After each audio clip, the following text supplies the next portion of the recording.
Yes, so you know who I am because I was already on the panel. So you know my whole career history, which is more than most people know when I stand up on here.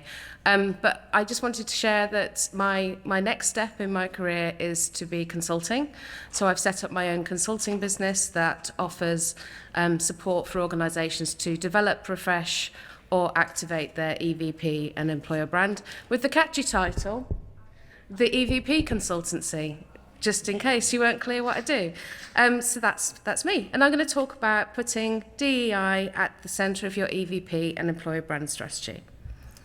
So we've heard a few stats today, really good that we can be really clear on the situation that we're in the UK and how our own organisations relate to that. I'm going to share a few more, but I know it's all been a bit stat heavy today, so I'm going to make it interactive for you instead. So, diversity in the UK. I'm going to talk about these 6 things. And there are lots of other things I could talk about. I could talk about socioeconomic groups. I could talk about veterans. There are so many things. But I've chosen 6, mostly because there's pretty good data on these things, as much as anything. And I think these are the kind of things that I hear in organisations being talked about quite a lot. So we'll start with a really simple one. What percentage of the UK population do you think are female? Shout them out. 50? Oh, close. 51. Well done. 51, Connell. Yes, 51. Except in black ethnic groups, and then it's 53%. Then, what percentage of the UK workforce do you think are female?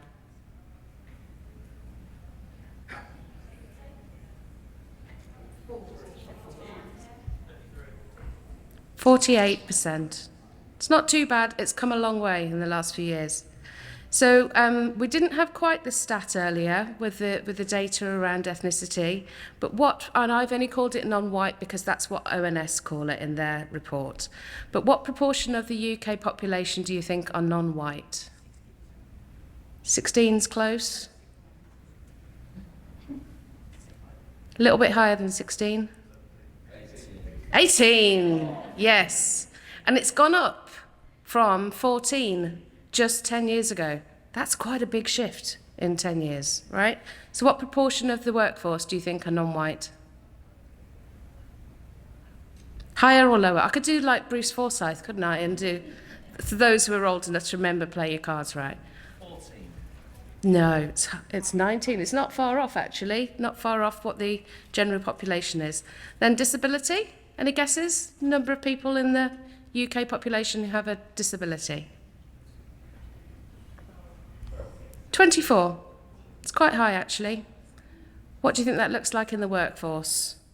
Lower, absolutely, 14%. Age, I've talked about because this was a big thing for us at Currys, to be trying to attract an older demographic into our workforce because our customer demographic didn't match our workforce demographic.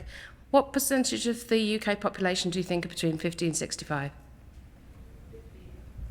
Not bad, 19%. But the workforce, higher or lower? Ah, interesting. Higher, correct. 27%. You can probably think, oh, that's going to be a bit of a problem. There's a massive paper on CIPD's website if you're interested.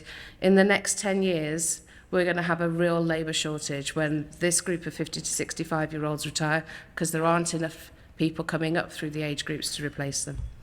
LGBTQ, how many people identify as LGBTQ in the ONS census? 7. I think there's a lot of not saying because it only says 3%. Yeah. But it has gone up a lot. It has doubled in the last 10 years. And the number in the workforce? 70. Oh, I've tricked you, I'm afraid. We don't know because people don't say. For the same reasons as we talked about earlier, people don't want to be able to feel free and they're not feeling free to come out at work. Sorry, I gave you the answer there before I asked the question. What percentage of the UK population do you think are neurodiverse? What did you say? About 15 to 20. About 15 to 20. Bang on. Well done, thank you. And what proportion of the workforce? Again, unfortunately, we don't know. I tricked you again. Does anybody want to take a snapshot of that slide if you think it's helpful?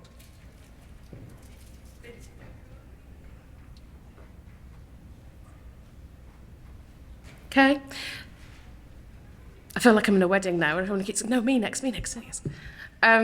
So obviously there's a difference, isn't there, between the number of people in the population in terms of how they're represented. Then there's a difference in the workforce. And obviously it would be great if we could change that and make sure that some of these underrepresented groups are better represented. So how do we go about that? Now, strangely enough, I'm going to say that it's partly to do with changing the demographics, by changing who we recruit, by changing who we attract, by having a more inclusive EVP, and putting DI at the centre of it. So, how do you put DEI in your EVP?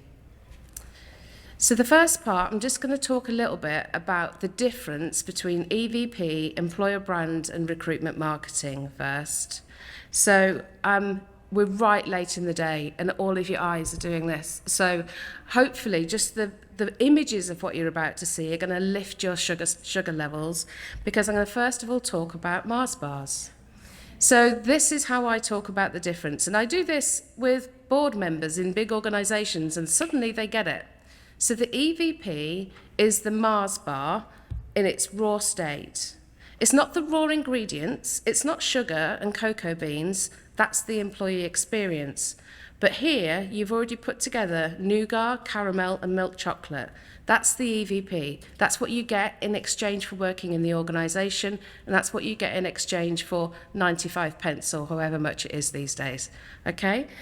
Then once you put a wrapper on it, give it a personality, give it an identity, that's the employer brand. So that's the difference between the EVP and the employer brand. And then lastly, if you go into Sainsbury's and you want to buy a Mars bar and you see all of this promotional material trying to get your attention, and you're competing Mars bars against Crunchies and Bounties and goodness knows what, that's when they're trying to shift loads of Mars bars at point of sale. That's the same as us trying to shift vacancies through job boards. Okay, so the EVP is how it's created. The Mars bar wrapper is your employer brand.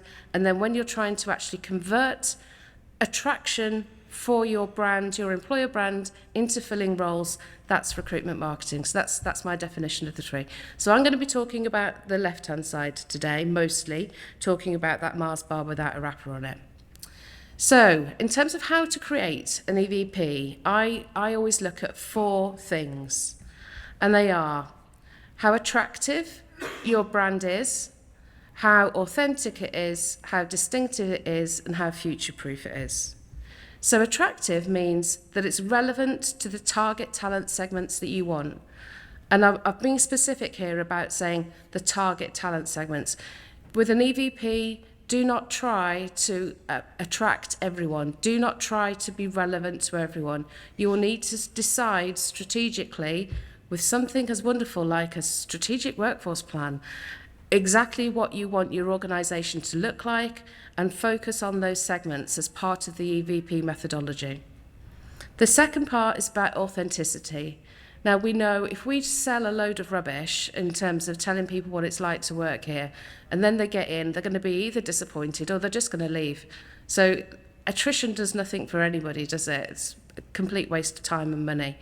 But when you are trying to be authentic, it is okay to put your best foot forward. People do want to. Aspiration is still part of an EVP, because people generally want to feel proud of what they do for an organisation and talk about it with their friends. Then being distinctive. This is about being different to your talent competitors.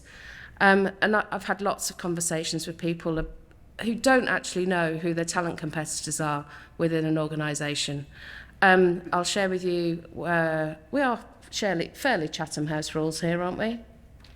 Yeah, cool. It's being recorded, but we can edit. Okay, fine. I think it's all right anyway. When I was at BAE Systems, so big defence organisation, you know, big grey things that fly, submerge or float, naval ships, fighter jets, that kind of thing. We Wanted to do some work on the EVP. I created the EVP and employer brand team. I set it up from scratch. And I asked everyone in the recruitment team who they thought our talent competitors were. And they said things like Rolls-Royce, Airbus, Lockheed Martin, you know, big defence organisations. And I got that lovely little piece of data that you get from LinkedIn when you pay for their top package that told me of all of the in-mails our recruiters had sent to candidates where those candidates had ended up working. And that told me then which organisations we had lost people to. And who do you think the biggest organisation was? I'll give you a clue because it wasn't defence. Amazon, by a country mile. Yeah, next was Accenture, next was the civil service, and only then did it start getting into defence organisations. So it's really critical to be clear on who your talent competitors are when you're doing an EVP. And then being mindful of future-proofing the work.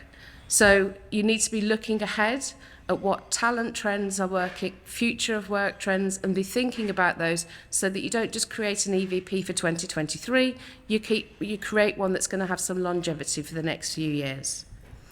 So that's how you create the basis of creating an EVP. But when you actually start work, you need to really think about the audience that you're engaging, because one size does not fit all. So what you need to do is to think about your talent segments. Now, when you start an EVP project, quite often the people in your D&I team will go, oh, segmentation? That sounds like pigeonholing. We don't want to do pigeonholing, right? A few nods around the room. And it does the exact opposite of actually pigeonholing. So once you have decided the organisation you want in the future, let's say you want more females. I'll give you an example again. At Boots, when we did some work, it wasn't the full EVP, but it was a smaller piece of work in the pharmacy team. We just took a microcosm of the number of people who were in the organisation. So it was about 60% female, 40% male, only while we were halfway through the project did we find out there's a secret squirrel kind of project. You know, there's ones that all have really weird code names you have to sign an NDA for, right? So there was one of those going on that was looking at putting more nurses into our pharmacies, 300 of them. How many do you think we had in the organisation at the time? 2.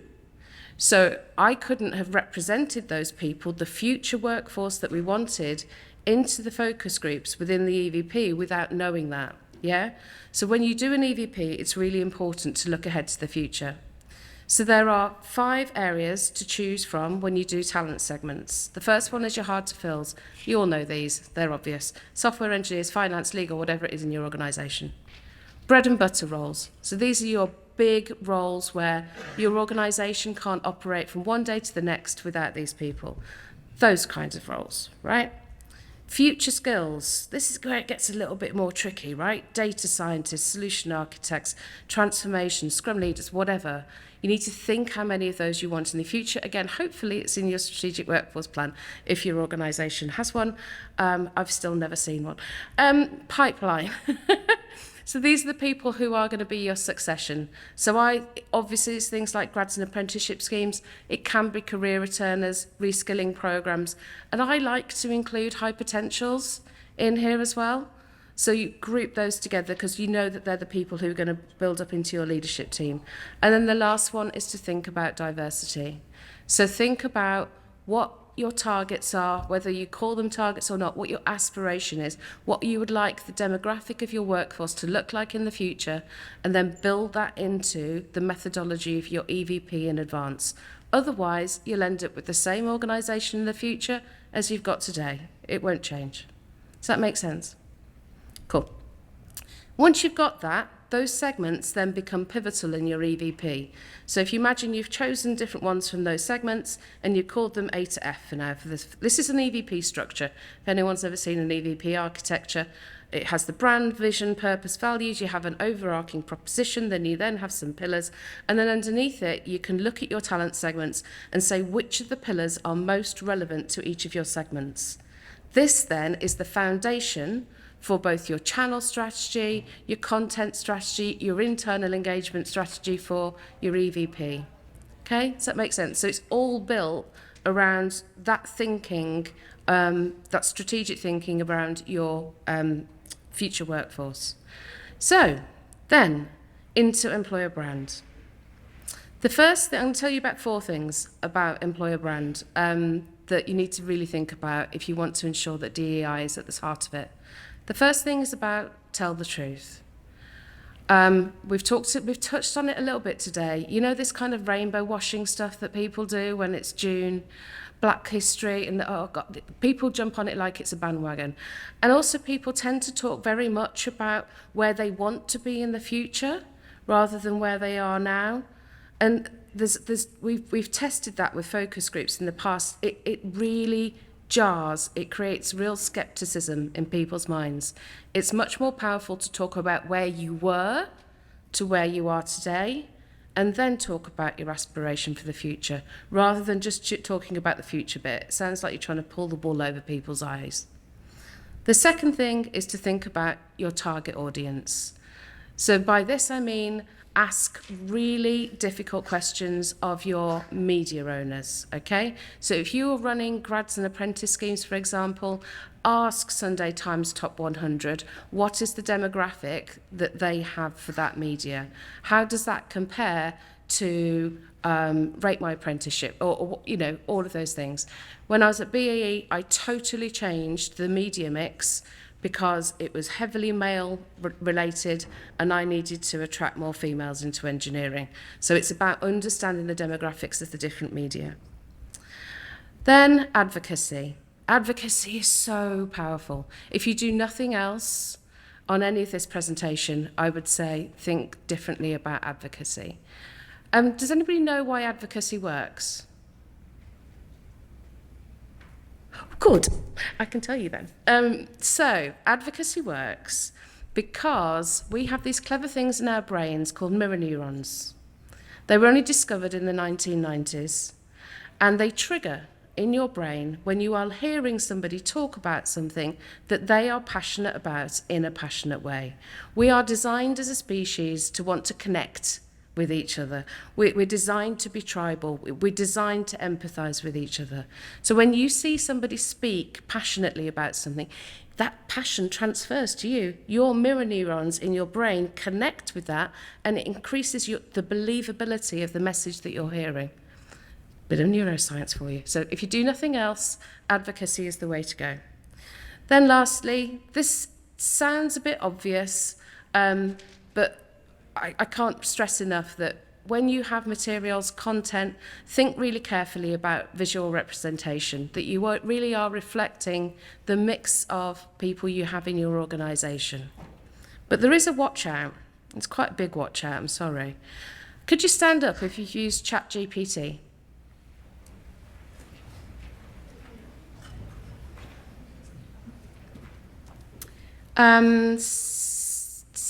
Stay standing if you've used Canva, or someone in your team's used Canva. Yeah? Stay standing if you've used Stable Diffusion. Okay, 2. All of the people who sat down when I said if you've used Stable Diffusion and were still standing when you said Canva, therein lies the problem, because Stable Diffusion is the tech that underlies Canva's text-to-image functionality, and there is quite a lot of bias in it. There was a big study done by Bloomberg earlier this year. They looked at 14 different professions, 7 high-earning, 7 low-earning, and they asked Stable Diffusion to generate images of people in those professions. They then analysed that data, first of all, according to skin colour. They used the Fitzpatrick skin scale, which is used universally across the world. 4 to 6 is deemed to be darker skin, 1 to 3 is deemed to be lighter skin. And at the top, you can see what is deemed to be the higher paying occupations, and at the bottom, the lower paying occupations. And it overwhelmingly shows that ChatGPT, Stable Diffusion, and the database that it is working from has bias in it, because that is not the proportion of people's skin in those different occupations. Similarly, they analysed the data according to gender. So the dark green is men, in case you weren't clear. The lighter green is women. So we've got, engineering, look at that. Lots and lots of men, very, very few women. If you ask it to turn it into actual people, the technology is moving all along. These pictures are about 6 months old now, so it's got better. But you can see the high-paying occupations. They just took a sample. These are mostly male, if not all male, I think, but much lighter skin. And at the bottom, lower-paying occupations, darker skin and female. Here's an actual example of judges. They only generated 3% of the pictures were female, although 34% of judges are female. Doctors, only 7% of the pictures generated were female, but 39% of doctors are female. There is, what's that one? Teachers, engineers, fast food workers, and that's me. Any questions?